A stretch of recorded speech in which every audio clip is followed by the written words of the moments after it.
All right, good afternoon, investors. Today we're going to be discussing my top 8 questions that I ask of a new asset lending lender.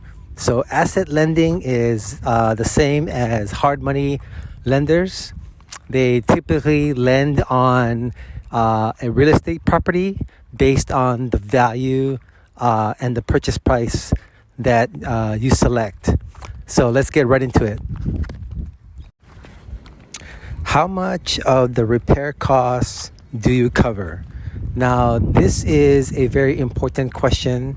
You want the hard money lender to let you know that they cover 100%. And that's going to mean that anytime you start on a project and that you have a budget for each project, that they're going to cover what you submitted in the beginning. So in the beginning, there's a scope of work and each category or each project, for example, like the kitchen, may cost $10,000 for you to complete.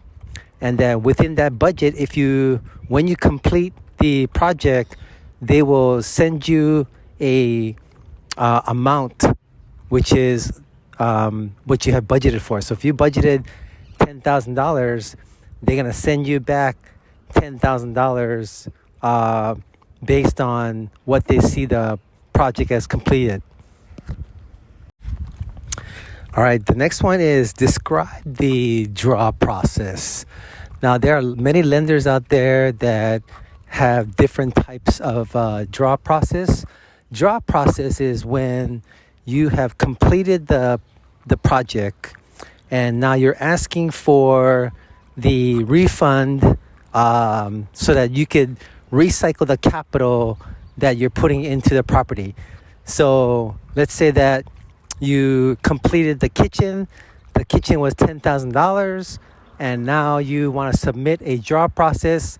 Each hard money lender has their own submittal process. You want to find out what that is so that you're clear on what you need to do to receive that $10,000 back into your account and then recycle the process of that. All right, next question is what percent of the loan purchase price they will cover? Most hard money lenders will tell you that they cover anywhere from 75% to 85%. The better ones will tell you that they can cover anywhere from 85% to 90%. And this is important because if you are purchasing a $100,000 property, you want to come out of pocket as least as possible and let the hard money use their capital to fund the rest.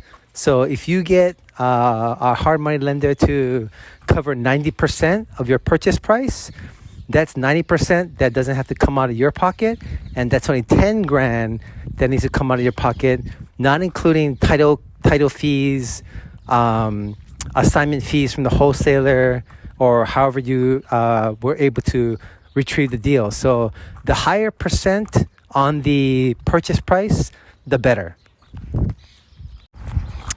The next question is, what is the term of the loan in place?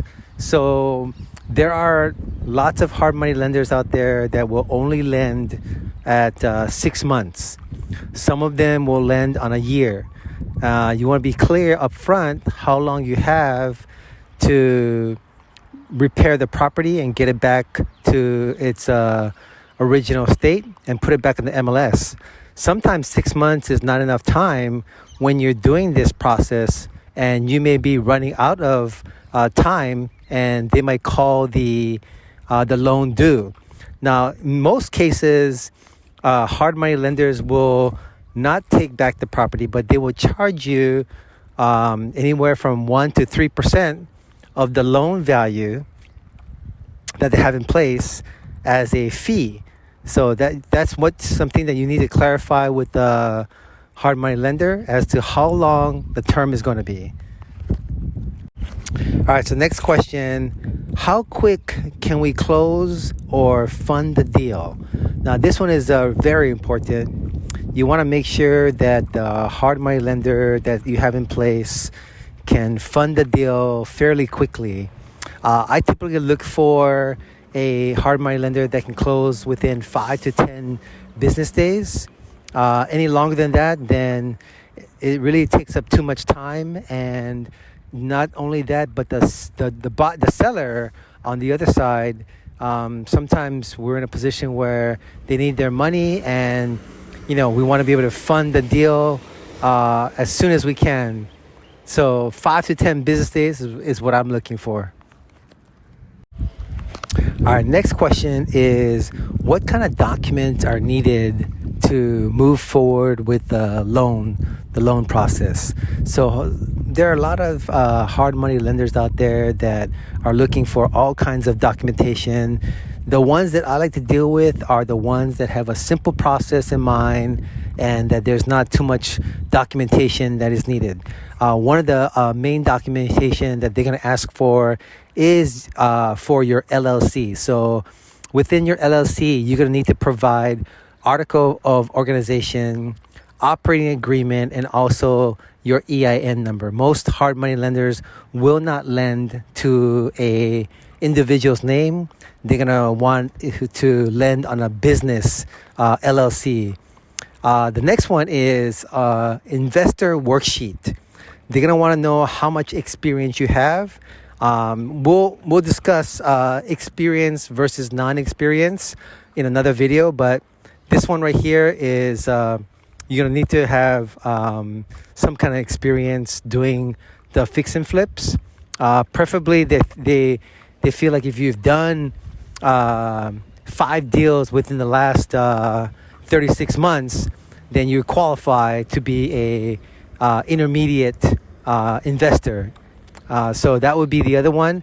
The last one would be the credit score. They're going to want to know what your credit score is. Too low of a credit score is not going to work for some of the hard money lenders. But if you're in the range of 680 and above, you should be able to get a loan. You may not be able to get a loan that's 85 to 90% of the purchase price, but you should be able to get anywhere from 70 to 80% of the purchase price. All right, next question. In what states do they lend in? Most hard money lenders are state specific, and some of them are national. They are anywhere lending from California all the way to Florida. You want to ask specifically if they are doing business in the state that you are doing business in. That's very important because you don't want to get into the position where you are fixing up a property and you find out that they're not going to be able to lend in that area.